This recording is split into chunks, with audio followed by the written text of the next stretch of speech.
So I'll be showing you how to manually approve tags on Instagram. So if you've set your Instagram account to manually approve tags, when someone tries to tag you, you're going to get a notification and that's going to come in your DM. So for instance, you can see here, I'm being told this user tagged you in their post that's also shared wherever it's shared. Okay. So to approve that tag, to make sure it stands, tap on your profile icon in the bottom right corner and then tap on the three-line button in the upper right corner.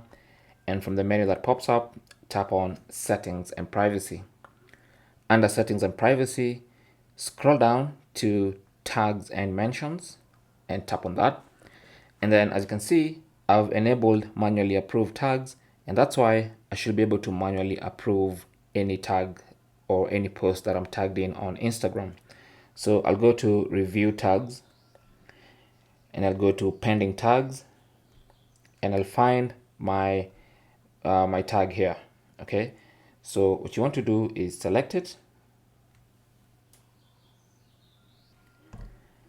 You can take a good look at the post here and decide whether you want to get tagged. Once you decide you want to get tagged, then you can go back and then tap on Select in the top right corner and then select that tag. If there are other posts, then they should be listed here. Okay, so once you select that, then tap on Manage and then select Approve. And then it's going to say Add one tag post and then select Add to Profile. And that post is going to be added to your profile, basically meaning you have approved that tag. So you've actually enabled that tag by approving it. And that's basically how to approve or how to manually approve tags on Instagram. Thanks for watching. Leave your comments and questions down below and good luck.